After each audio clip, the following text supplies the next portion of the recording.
हाँ,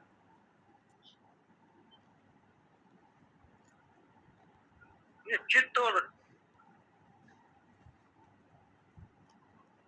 शरीर और चित्त उसी के प्रकार से तो चेतन हो रहा है। मन बुद्धि को चेतनता दे रही है, आत्मा ही दे रही है।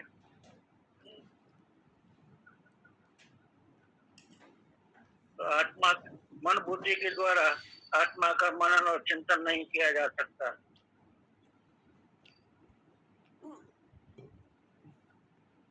तो दोनों जड़ है ना, मन बुद्धि दोनों जड़ हैं। तो जड़ किसको बोलते हैं? जड़ बोलते हैं जो अपने को भी नहीं जाने, दूसरे को भी नहीं जाने, उसका नाम जड़ है। तो अपने को भी नहीं जाने, दूसरे को नहीं जाने। तो देखिए, सुषुप्ति काल में बुद्धि भी सो जाती है, मन में अंतःकरण सो जाता है, इंद्रियां सो जाती हैं, सब सो रहा है, लेकिन वो जग रहा है, आत्मा जग रहा है। लेकिन आत्मा के पास में कोई साधन करण नहीं है व्यक्त करने के लिए। वो सुख, सुषुप्ति काल का जो सुख है, जो आनंद है, वो आनंद का अनुभव कब होता है? सुषुप्ति काल में नहीं होता है। जब जग जाते हैं, तो जग जाने के बाद में जो मन बुद्धि है जग गए, तो उनके साथ में आत्मा का जो संबंध हुआ, तादात्म्य हुआ, तो आत्मा के अनुभव को बुद्धि प्रकाशित करती है, बुद्धि बतलाती है। तो बुद्धि कर्ण है, आत्मा में कोई कर्ण नहीं है।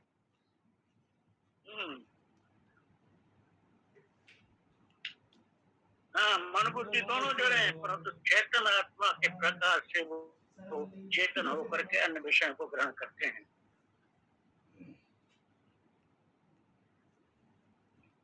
तो ये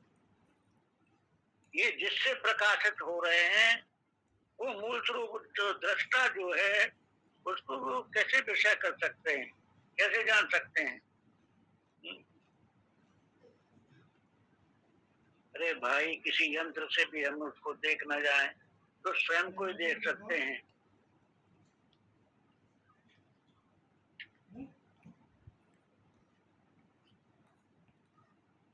एक ही व्यक्ति जो है स्वयं दृष्टा और दृष्ट दोनों नहीं हो सकता। एक ही व्यक्ति जो है वो दृष्टा और दृश्य दोनों नहीं हो सकता। ये कॉपी बाबा को दिया, यही हमारा अचिंत शब्द का तात्पर्य है। ये कॉपी बाबा को दिया। दृष्टा जो है वो कभी दृश्य नहीं हो सकता, दृश्य जो दृष्टा नहीं हो सकता।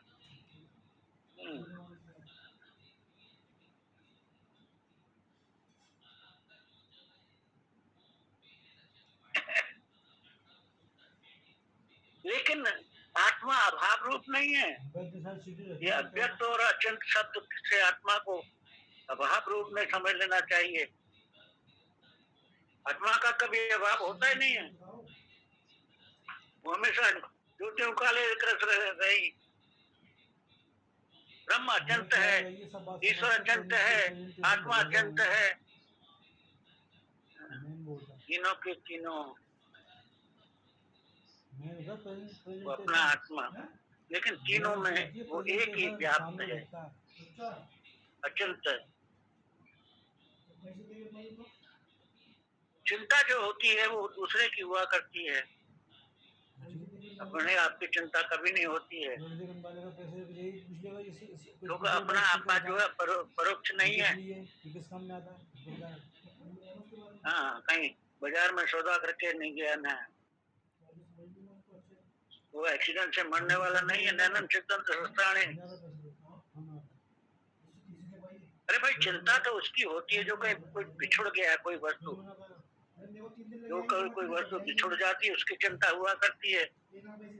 हाँ, आत्मा कहीं बिछुड़ा है किसी से, वो तो सर्वत्र हमेशा हमारे साथ ही है, कभी बिछुड़ा नहीं है, कहीं परदेश में भगा नहीं है, वो कहीं मरने वाला नहीं है,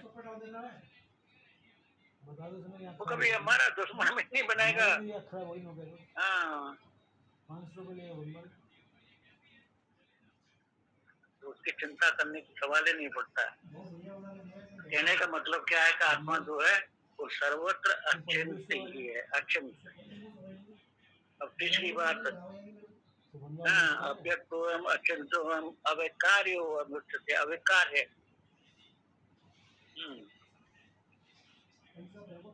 ये प्रत्यक्ष देहावत नहीं है, आँख से होती तो बना लेता था। इस संस्कार रूप वासना रूप नहीं है। विकार किसमें होता है? प्रकृति में। 500 में 700 प्रकृति में विकार है, आत्मा में कोई विकार नहीं है।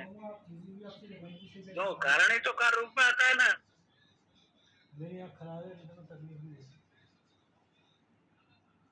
तो विकृति जो है प्रकृति में है, विकार जितने होते हैं वो प्रकृति में होते हैं। विकार स्वयं प्रकृति है ना महाराज। सविकारम उदाहरण बोला है ना।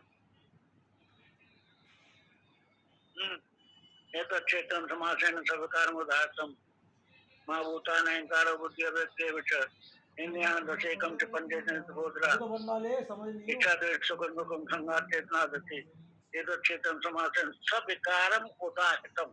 सविकारम, क्योंकि जहाँ विकार है वही क्षेत्र है, वही शरीर है। अविकार्यम अयम उच्यते। हाँ, तो महाराज महाभूता अहंकार से लेकर के चेतना धरती तक पर जितनी भी चीजें हैं वो सब विकारी हैं। फिर में अध्याय में है ना।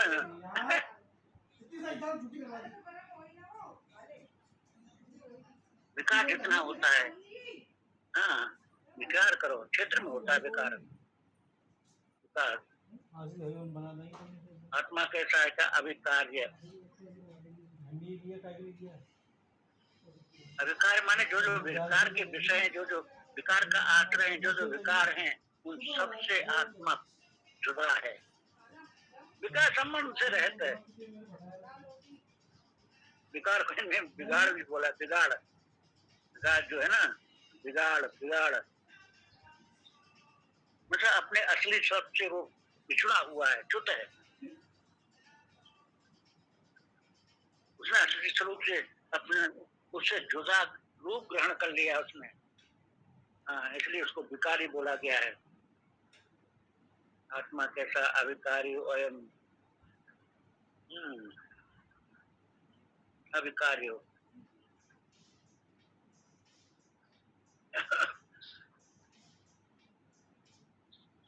देखिए विकार शब्द के चार बातें हैं विकार शब्द में आए। चार बातें कौन कौन सी हैं?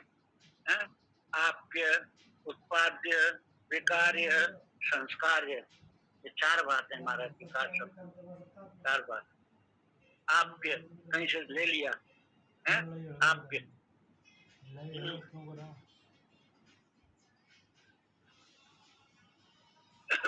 किसी से ले लिया, खेती करके पैदा कर लिया।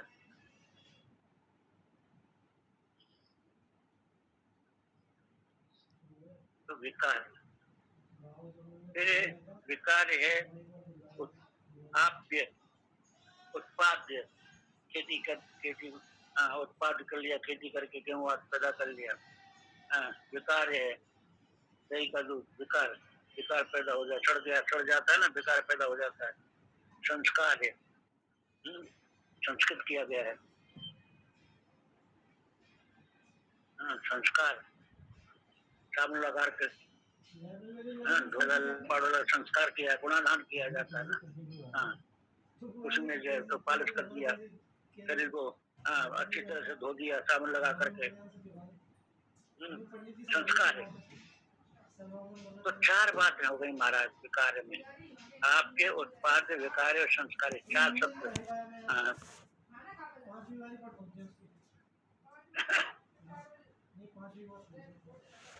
तो आत्मा जो है किसी दूसरे से प्राप्त करने के लिए, दूसरे प्राप्त करने, जैसे गेहूं है किसी घर में ले आए, उधार करके ले आए। आपके मेज उधार लिया है, शीशा उधार लिया है ना, उधार करके ले आए। आपके आत्मा आपके नहीं है, किसी ले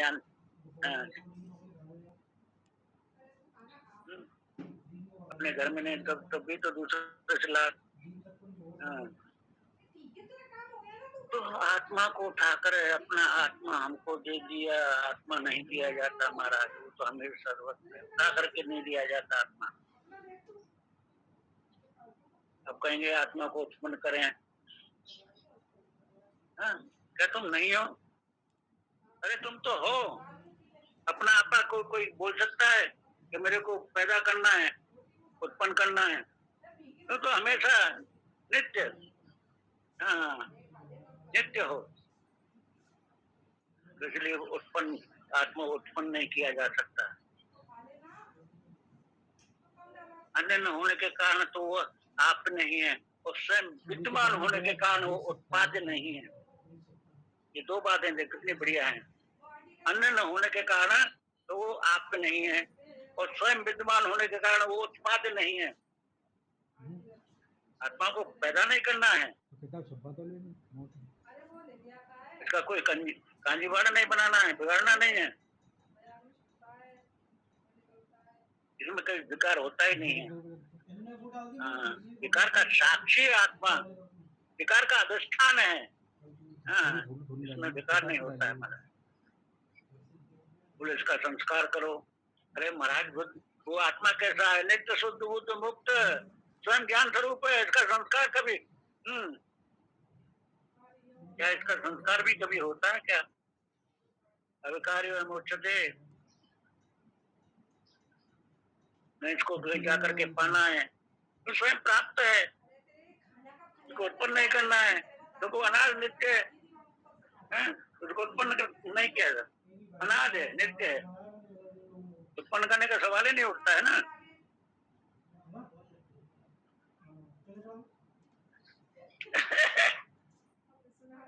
तो महाराज इसमें कुछ सड़ाना नहीं है, शराब की तरह तैयार नहीं करना है, सड़ा करके आपा तैयार नहीं करना है, गांजे की तरह नहीं है।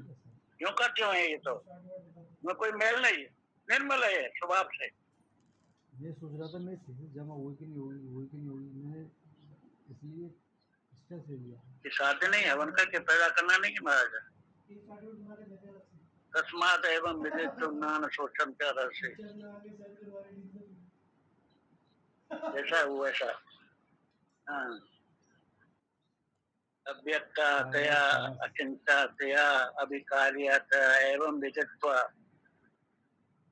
व्यक्त का निषेध कर दिया, अचिंत्य का निषेध कर दिया, विकार का निषेध कर दिया। हाँ, सबका निषेध करने के लिए, करने के बाद में आत्मा को एवं विदित्वा, सारे सबका निषेध करने के बाद में जो बचा, एवं विदित्वा, ऐसा जान लो, ब्रह्म को जान लो। इसका मतलब क्या हुआ?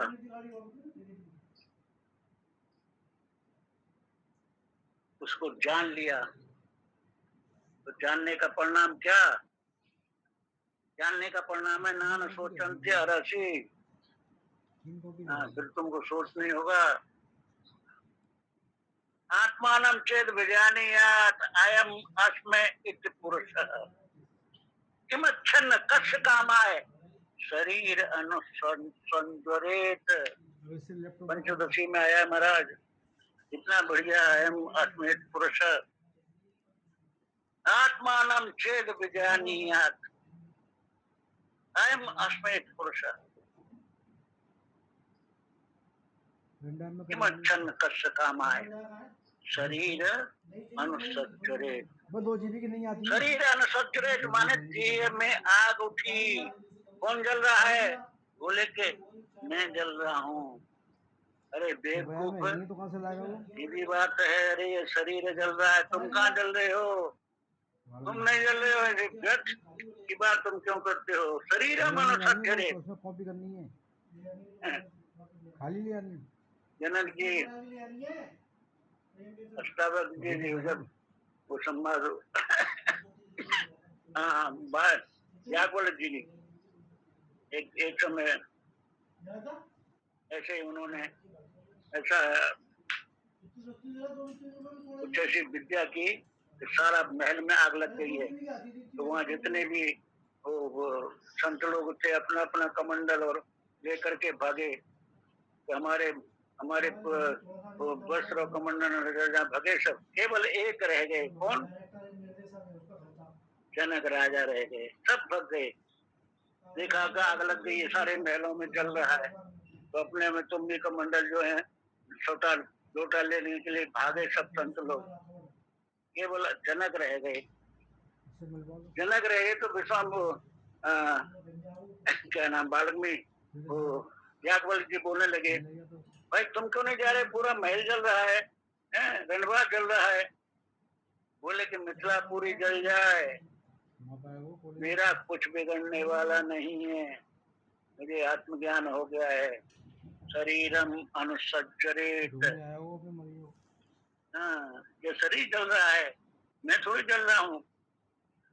ये संसद, ये महल जल रहा है, मेरा कुछ नहीं जल रहा है। ये है ज्ञान महाराज।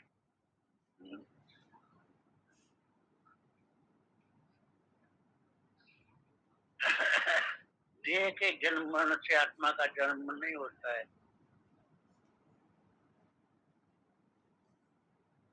मन की चंचलता और स्थिरता से आत्मा में चंचलता स्थिरता नहीं आती है।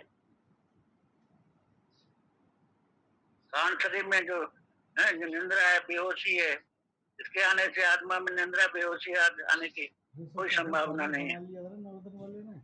आत्मा जो है निद्रा बेहोशी से ग्रस्त नहीं होता है।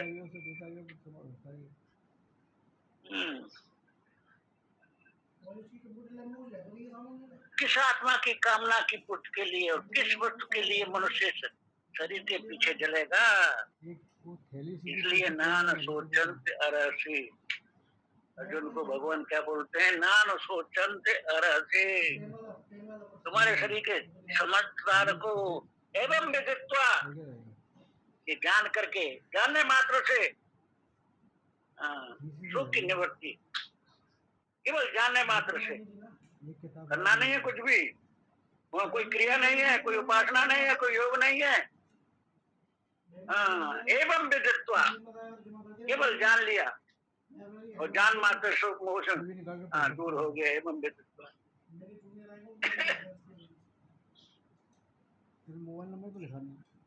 तस्मात् एवं विदित्वा नान सोचन्ते अरसि। अब 26 माह 27 माह श्लोक चलेगा। समय क्या हो गया है? समय यहाँ पे हो गया, शायद शर्मा क्या हो गए, कल चलाएंगे इस श्लोक के। अक्षयनम नित्य जातम नित्यम मनसे मतम तथापि तुम महाभावो नैवं सोचते अरसि। जात से ध्रुवम मृत्यु, ध्रुवम जन्म मृत्युश्च तस्मात् अपरिहार्थे न त्वं सोचते मरसि। ये दोनों श्लोक एक दूसरे से मिले हुए, ऐसा सोच करके तो शोक करने, ये शोक के निवारण के लिए भगवान जो है तरह तरह के उदाहरण प्रस्तुत कर रहे हैं। इसी प्रकार से अर्जुन का शोक दूर हो जाए। इन शब्दों के साथ वाणी को विराम देता हूँ। बोलो सच्चिदानंद भगवान की जय, वहाँ के बिहारी लाल की जय, सद्गुरुदेव भगवान की जय। जय जय श्री राधे, जय जय श्री राधे श्याम, जय श्री जय श्री कृष्ण। आइए महाराज, जय श्री कृष्ण। ओम शंकरं शंकराचार्यं केशवं बादरायणं सूत्रभास्करं वंदे भगवन्तौ पुनः पुनः। ईश्वरो गुरुरात्मेति मूर्तिभेद विभागिने व्योमवद्व्याप्त देहा दक्षिणामूर्तये नमः। ओम शांति शांति शांति। वसुदेव सुतं देवं कंसचारुणमर्दनं देवकी परमानंदं कृष्णं वंदे जगद्गुरुं, कृष्णं वंदे जगद्गुरुं, कृष्णं वंदे जगद्गुरुं। नमस्ते रामचंद्राय माधवाय नमो नमः, गोविंदाय नमस्तुभ्यं, नमस्ते परमात्मने अद्वैत ब्रह्म रूपाय ज्ञान गम्याय ते नमः। नमः पूर्णाय रम्याय माधवाय चिदात्मने। ओम श्री परमात्मने नमः। श्रीमद् भगवद गीता चतुर्थ अध्याय। श्री भगवान वाच, बहुने में बीतीतानि जन्मानि तब चार्जुन तान्यम वेद सर्वाणि नैतम वेद परंतप अजो अपि सन्नव्यात्मा भूतानाम ईश्वरोऽपि सन् प्रकृतिं स्वामधिष्ठा संभवात् आत्माया यदा यदा हि धर्मस्य ग्लाने भक्तिवार्ता अभ्युत्थानधर्मस्य तदात्मानं सृजाम्यहम्। परित्राणाय साधूनां विनाशाय च दुष्कृतां धर्म संस्थापनार्थाय संभवामि युगे युगे। जन्म कर्म च मे दिव्यमेवं यो वेत्ति तत्त्वतः त्यक्त्वा ध्येयं पुनर्जन्म नैति मामेति सुवर्जुन। वीतराग भय क्रोधा मनमया मामुपाश्रिता भयभो ज्ञान तपसा पूता मदभामागता ये यथा मां प्रपद्यन्ते तांस्ते भजाम्यहं मम भर्तानुवर्तन्ते मनुष्याः पार्थ सर्वसाचियाः। देखो, आत्मज्ञान का उपदेश भगवान ने 11वें श्लोक से शुरू किया।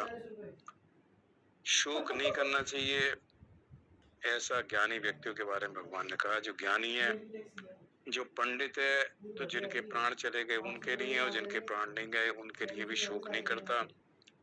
फिर भगवान ने कहा कि जिसका जन्म हुआ उसकी मृत्यु निश्चित है। शरीर का जन्म हुआ, शरीर की मृत्यु निश्चित है। लेकिन शरीर ही जो है वो अजन्मा है, अविनाशी है, अव्यय है, नित्य है। इतने सारे विशेषण इन आत्मज्ञान में बताए हैं कि किसी तरह से शरीर के बारे में ज्ञान हो जाए कि जो अविनाशी है और शरीर जो अंत वाले हैं। तो ये ज्ञान होने के बाद शरीर की मृत्यु निश्चित है, तो इसलिए उसको शोक नहीं करना चाहिए, क्योंकि शरीर ही तो अमर है, उसकी तो मृत्यु होती नहीं। जीवात्मा की मृत्यु नहीं होती और शरीर कभी रहता नहीं। तो भगवान इतने विशेषता से उस आत्म तत्व को समझा रहे हैं। प्रश्न कभी कभी मन में आता है कि भगवत गीता को इतने साल से हम पढ़ रहे हैं, रोज पढ़ते हैं, रोज चिंतन करते हैं, 10-10, 20-20 साल हम लोगों को पढ़ते पढ़ते हो गए। शरीर के विशेषण के बारे में अच्छी तरह से ज्ञान हो गया कि शरीर ही सत्य है, नित्य है, अचल है, स्थिर है। शरीर नाशवान है, अनित्य है, परिवर्तनशील है। लेकिन फिर भी कई बार स्थिति नहीं बन पाती, या उस ज्ञान निष्ठा या उस निष्ठा मतलब स्थिति है, उस स्थिति में स्थित नहीं रह पाते। मन विचलित हो जाता है, कोई परेशानी आती है तो दुख की अनुभूति होती है। कठोपनिषद में जो आज के श्लोक थे उसके पीछे अगर देखा जाए तो प्रश्न ये है कि ऐसा क्यों है। तो वो कहते हैं जी विवेक युक्त बुद्धि हो, सारथी जो हो वो विवेक युक्त हो। अगर सारथी विवेक युक्त नहीं है तो इस शरीर को जब रथ कहा है और उसका जो सारथी है वो अगर विवेक युक्त नहीं है, विवेक है सत असत का ठीक ठीक ज्ञान हो जाए कि शरीर का जो भगवान कह रहे हैं ये अनित्य है, अंत वाला है, ये असत है और आत्मा सत है। तो सत असत का ठीक ठीक ज्ञान हो जाए और सत में स्थिति हो और असत से उसका संबंध विच्छेद हो जाए। तो असत से अगर हमारा संबंध नहीं है, अनासक्त भाव है और पता है असत तो एक दिन छूटेगा और मैं सत हूँ, मैं परमात्मा का एक परमात्मा मुझ में भेद नहीं है, अभेद है, अद्वैत है, द्वैत नहीं है, तो उसको फिर थोड़ा सा कष्ट कम होता है। तो एक उन्होंने कहा विवेक युक्त सारथी हो और एक मन संयत हो। मन संयत हो मतलब मन एकाग्र हो।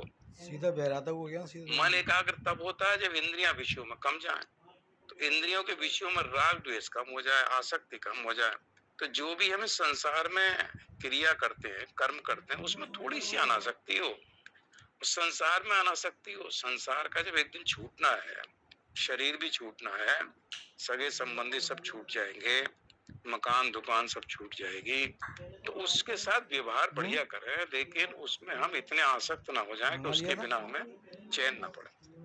तो इंद्रियों का निग्रह, मन की एकाग्रता और बुद्धि का विवेक युक्त होना, तो ये जो साधन है, इस साधन से जब हम संपन्न हो जाते हैं तब ये जो हमारी स्थिति है तो धीरे धीरे संसार से हटके आत्मा में होने लगती है। विषयों का चिंतन फिर कम होता है, ईश्वर चिंतन होता है। भगवान ने जो आत्मज्ञान के श्लोक कहे हैं उसके बारे में कभी कभी मन में विचार आता है, तो आत्म चिंतन होता है, ईश्वर के विषय में चिंतन होता है, भगवान का कभी नाम लेते हैं, कभी स्वाध्याय करते हैं, तो उससे थोड़ा सा हमारे उसके साथ संबंध बना रहता है, संसार और विषयों के साथ संबंध थोड़ा कम होने लगता है। तो साधन की आवश्यकता इसलिए और निरंतरता है। एक उपनिषद में आया है, कहीं भाष्य में आया है कि मनुष्य ने पूछा कब तक ये साधन किया जाए, तो वो कहते हैं अबे मृत्यु घूम पर्यंत, लेंगे जब तक तेरा पेपर खत्म होगा। मृत्यु पर्यंत जब तक सांस है तब तक वो साधन करते रहना चाहिए, ताकि कब वो नहीं तो मन 6 घंटे का कहीं पेपर फिर है तेरा। विषय में कहीं आ जाए, क्योंकि माया का 6 बहुत घंटे का ज्यादा पेपर माया है। का जो प्रभाव है, और माया बड़ी शक्तिशाली, जो भगवान की शक्ति है, भगवान की शक्ति, और जीव तो तब अल्प तक ये घूम शक्तिमान लेंगे है। ना तो इसलिए भगवान का जो ये नोएडा। इन श्लोकों में कह रहे हैं 12 विशेषण, तो देखो ये जो कितने रुपए 24वां लेगी और 25वां गाड़ी श्लोक है, इसमें 12 विशेषण आत्मा के आने बताए। आने की? नहीं तो हम तो यही कहते रहते हैं कि भाई सत अपनी है, गाड़ी नित्य करके ले है, जाना। अचल है। भगवान ने कितने तरह से उसको समझाया, तो समझाने का उनका पर्पस केवल एक ही है इन श्लोकों में, जो 11वें श्लोक से 30वें श्लोक तक देह और देही का जो वर्णन कर रहा है, उसका उपदेश देने का जो तात्पर्य वो ये है कि किसी न किसी विशेषण से हम देही को ये समझ लें कि हम देही, देही 19 का तारीख मतलब का आत्मा दिन है। कौन सा है? तो इसलिए विशेषण देखो दिन कौन 24-25 सा है? में जो श्लोक हैं उसमें भगवान कहाँ से कहते हैं अच्छेदो, अबे दिन कौन सा है? दिन इसको काटा नहीं जा सकता, जलाया नहीं जा सकता, गीला नहीं किया जा सकता, सुखाया नहीं जा सकता। मतलब आकाश को छोड़कर, जो आकाश में कोई क्रिया नहीं होती, आकाश में कोई क्रिया नहीं होती, तो इन सब पंच महाभूतों में जो आकाश है, जो 4 भूत हैं, इनको अवकाश प्रदान करता है। अपने आप में उसमें कोई स्वयं क्रिया नहीं है, उसने सबको वायु, 20 जल, अगस्त को अग्नि, तेरे पृथ्वी, इन सुंदरकांड सबको कर देना अवकाश तो। दे, स्थान दे रखा। तो इसलिए उसमें तो क्रिया होती नहीं, तो इसलिए आत्मा के साथ उसका कोई तो कब है? वो नहीं दे रखा। लेकिन उड़ेगा उपनिषद तो में उड़ेगा तो उसको अशब्द भी कहा है, अशब्द उड़ेगा है, उसे। स्पर्श है, एरस है, मतलब निरस है, ऐसे उसे विशेषण बताएं पांचों, जो शब्द, स्पर्श, रूप, रस, करा गंध, लिया? गंध रहित है, स्पर्श रहित है, करा लिया? रस रहित है, शरीरी। तो वहाँ और विशेषण बताएं, भगवान ने जो विशेषण बताए 11वें श्लोक से 30वें श्लोक, तो उसके अलावा कठोपनिषद में मृत्यु देवता ने और भी विशेषण बताए शरीर के। तो और तरह से भी उन्होंने तमाम बताया, अव्यय, अव्यक्त, नित्य तो बताया ही। तो यहाँ भगवान ये कहते हैं कि इतने विशेषण, नित्य, सर्वगत, स्थायी, जल्दी मचे थी मूर्ति देने की। स्थाणु, अचल, सनातन, ये सब 24वें श्लोक एक बताए। जल्दी उसी मची को थी मूर्ति 25 में देने और की। बता रहे हैं, अव्यक्त, 2 दिन और रुक अव्यक्तो जाते। हमें चिंतुयम, अविकार्यो हमें, अविकार्यो हम उच्यते, तस्मात् देवम विदित्वैनम नानु सोचितम अरसि। तो यहाँ फिर कह रहे हैं वो व्यक्त नहीं हो सकता, अव्यक्त है। तो अव्यक्त की कल बात हो रही थी। व्यक्त है स्थूल शरीर, स्थूल जगत, संसार, संसार के पदार्थ, प्रकृति जनित जो पदार्थ हैं त्रिगुणात्मक, वो सब व्यक्त, जो व्यक्त रूप में हमें दिखाई पड़ते हैं, वो व्यक्त है। और जो अव्यक्त है, जो स्थूल सृष्टि है, वो व्यक्त है। और चूंकि आत्मा स्थूल सृष्टि का विषय नहीं है, तो आत्मा को कहा है कि ये अव्यक्त है, तो स्थूल सृष्टि से रहित है। अचिंत्य चिंतन हो जाता है मन का, बुद्धि का, बुद्धि के द्वारा चिंतन होता है मन के द्वारा। या मन और बुद्धि को हमने अपने सूक्ष्म शरीर को नहीं देखा, लेकिन जब चिंतन होता है तो पता है कि संकल्प विकल्प आ रहा है, तो मन में आ रहा है। देखा नहीं हमने मन को, लेकिन चिंतन से हमें पता चल जाता है कि मन है, बुद्धि निश्चय कर रही है। तो बुद्धि नाम की कोई चीज हमारे अंदर तत्व है जो निश्चय करता है, मन है जिसमें संकल्प विकल्प आते हैं। तो चिंतन से पता चल जाता है सूक्ष्म शरीर है, लेकिन वो चिंतन से भी रहित है, चूंकि सूक्ष्म सृष्टि से भी रहित है। चूंकि सूक्ष्म चिंतन जो होता है मन में, बुद्धि में, वो सब हो रहा है आत्मा की शक्ति से। जब आत्मा इन जड़ मन और जड़ बुद्धि, जड़ अहंकार, सभी जड़ है प्रकृति, तो इनको सब वो जब शक्ति देता है, इनको जब चेतनता देता है, तब ये चिंतन करते हैं। इनमें अपने चिंतन करने की शक्ति नहीं, नए चिंतन कर सकते हैं। तो जिसकी शक्ति से ये सब चिंतन करना है, जिसकी शक्ति से सूक्ष्म शरीर है, तो वो अपने कार्य, अपने कारणों को नहीं जान सकता। वो इन सब कारणों से रहित है। शरीरी जो है इन सब कारणों से रहित है। कि प्रकृति और प्रकृति विकृति जो बोलते हैं कि जो 10 इंद्रियां हैं, ये खाली विकृति है। तो इंद्रियों को तो विकृति कहा है, ये प्रकृति विकृति में नहीं आते, केवल विकृति है। मतलब केवल कार हैं, किसी न किसी कोई इनका कारण है, ये उसके कार्य हैं। तो ये अपने कारण को जानना मुश्किल है। जब कार्य अपने कारण को नहीं जान सकता, तो इंद्रियों का जो कारण है उसको नहीं जान सकते, इंद्रियों के पीछे मन है वो उसको नहीं जान सकते, तो इंद्रियों के द्वारा उस आत्म तत्व को कैसे जान सकते हैं? तो उसका तो अनुभव होता है। जैसे कभी कभी मन का थोड़ा अनुभव होता है, मन में चिंतन आ रहा है, संकल्प कर पा रहे हैं, बुद्धि में निश्चयात्मक है, तो ज्ञान से उसका थोड़ा थोड़ा ज्ञान तो हो जाता है शरीर का, इसलिए भगवान इतना समझा रहे हैं।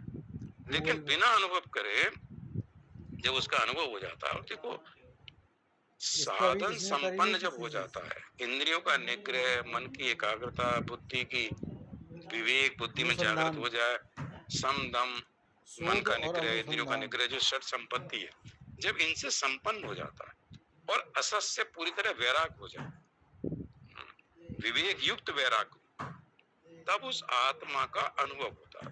आत्मा तत्व का ज्ञान होना एक बात है, हम सबको ज्ञान है, मतलब जो बोल रहे हैं ऐसा कोई नहीं है जिसको ऐसा ना लगा हो कि हमने सुना नहीं या कोई नई चीज सुन रहा है।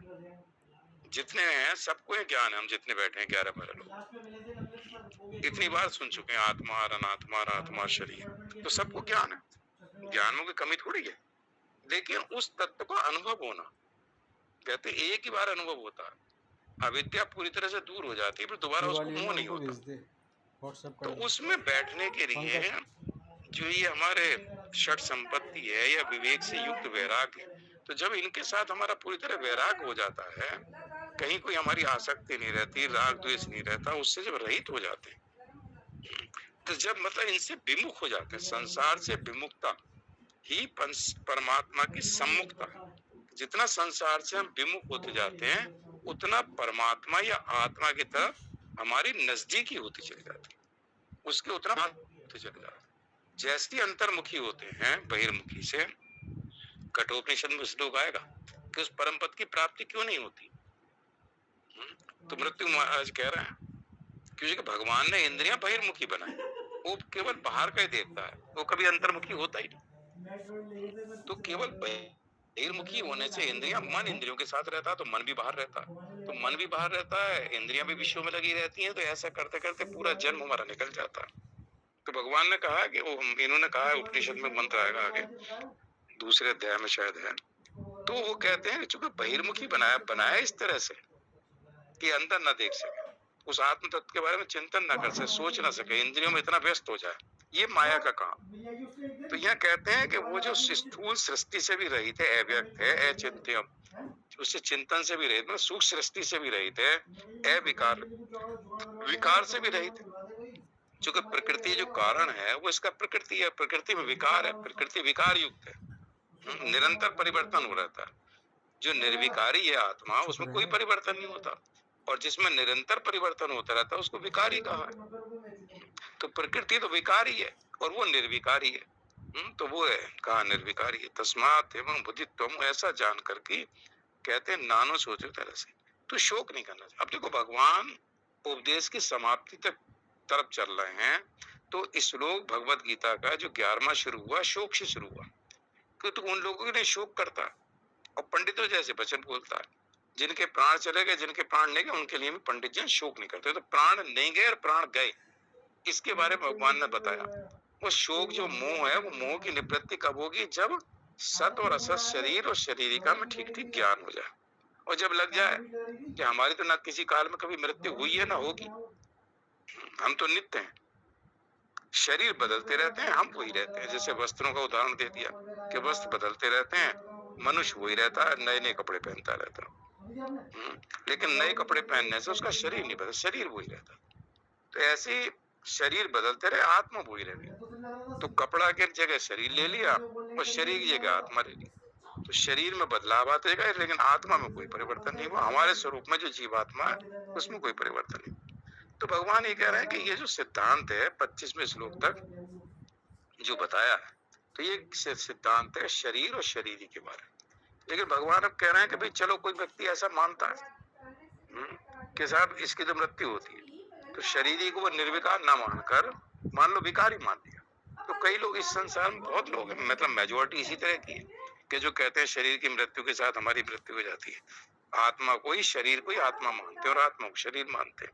तो भगवान कह रहे हैं अगर इस बात को भी कोई मानता हो, हालांकि सिद्धांत नहीं है, मतलब ये कोई सिद्धांत नहीं है, सिद्धांत यही है जो भगवान ने बताया, लेकिन कहते हैं अगर कोई मनुष्य ऐसे भी हैं जो इसको कहते हैं कि ये तो विकारी है, इसकी तो जन्म मृत्यु होती है, तो उसके लिए 26-27 में श्लोक में बताया। लेकिन इसमें ये क्लियर है कि सिद्धांत से हटके भगवान एक बता रहे हैं कि कोई व्यक्ति अगर ऐसा कहता है जो सिद्धांत रूप से गलत है, उसको कहते हैं अतिशयनम नित्य जातम नित्यम व मन्यसे मृतम तथापि तुम महाभाव नैवम सोचित परसे। फिर देखो वहां शोक की बात कही कि अगर वो व्यक्ति ऐसा कहता है कि अगर इस देही को नित्य पैदा होने वाला समझता है कि ये तो हर बार नया पैदा हो जाता है मृत्यु के बाद और नित्य मरने वाला फिर मर जाता है, तो भी तुम्हें इस प्रकार शोक नहीं करना चाहिए। तो कहते हैं कि इसका अगर परिवर्तन है, जो जन्म मृत्यु जब इसकी हो रही है तो परिवर्तन तो हो ही रहा है। तो उदाहरण देते हैं, शरीर छोटा था, बचपन था वगैरह, ये भी सब भगवान ने बता दिया।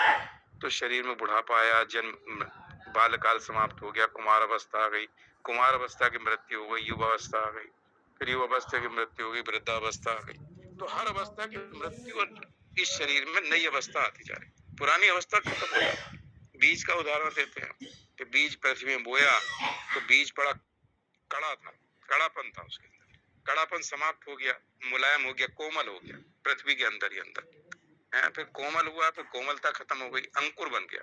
तो बीज खत्म हो गया, अब अंकुर बन गया।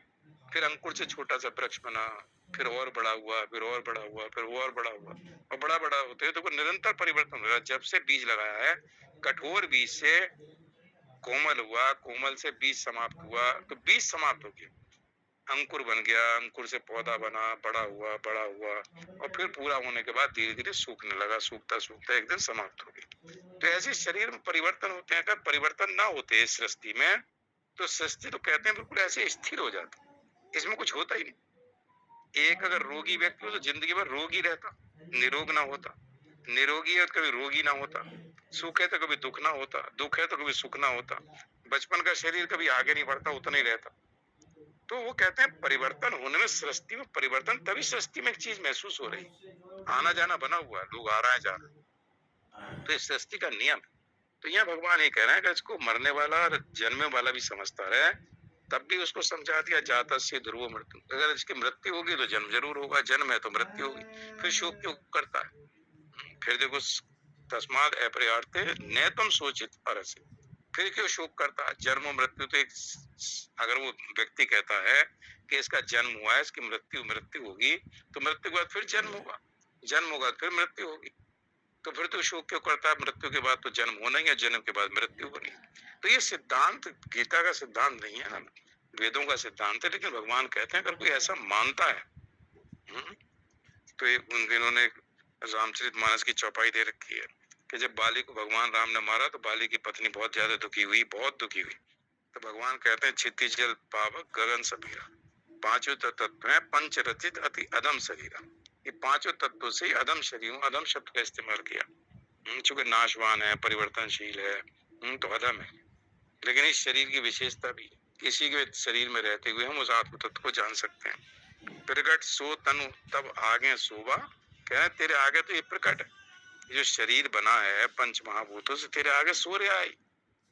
जीव नित्य के लगी तुम रोआ, और जीव नित्य तुम रो क्यों रही हो। अगर शरीर के देख के रो रही हो तो शरीर तो तुम्हारे सामने है, और जीव इसमें नहीं रहा तो जीव तो नित्य है, वो तो आज भी है। तो बाली की जो मृत्यु है तो उसके शरीर को लेकर रो रही, शरीर तुम्हारे सामने सो रहा है, और उसके बाली का जो आत्मा है, तो आत्मा तो नित्य, उसकी मृत्यु नहीं हो सकती, तो किसके लिए रोना। तो भगवान राम बाली की पत्नी को समझा रहा है। तो कहते हैं उपजा ज्ञान चरण तब लागे, जब उनका ज्ञान उत्पन्न हो गया भगवान की बात सुनने से, तो भगवान के चरणों को स्पर्श किया, लीने से परम भक्ति बरमा, और भगवान से भक्ति का वर मांगा। तो मेरा मतलब है कि ये जो आत्म तत्व का ज्ञान जो भगवान यहाँ दे रहे हैं, उसका पर्पज ही कि किसी तरह से हमारी उस आत्म तत्व में निष्ठा हो जाए। जैसी आत्म तत्व में निष्ठा हो जाती है, ये जानते जानते रहते हुए, तो संसार में रहते हुए, संसार में एक तरह से उसका कहीं कोई आसक्ति समझो, ममता समझो, ये धीरे धीरे धीरे धीरे ना थोड़ी दूर होने लगती। जितना राग का जो उल्टा वैराग शब्द है ना, तो राग धीरे धीरे कम होता है। ऐसा नहीं होता कि एक दिन में राग समाप्त हो गया, वैराग उत्पन्न हो गया। मतलब जो अनंत जन्मों से शरीर में और संसार में राग है, संसार में तो रहते चले आ रहे हैं। इस शरीर में, दूसरे शरीर में थे, पहले किसी और शरीर में थे, संसार में तो रहना है इतने साल। तो वो कहते हैं कि जो इतना शरीर से हमारी ममता आसक्ति थी, वो धीरे धीरे धीरे धीरे कम होती जाती, उसी अनुपात में हमारा आत्मा के साथ या परमात्मा से संबंध बनता जाता। ओम पूर्णमदः पूर्णमिदं पूर्णात् पूर्णमुदच्यते पूर्णस्य पूर्णमादाय पूर्णमेवावशिष्यते। ओम शांति शांति शांति। श्री कृष्ण अर्पणमस्तु। हरि ओम तत्सत, हरि ओम तत्सत। जय श्री कृष्ण।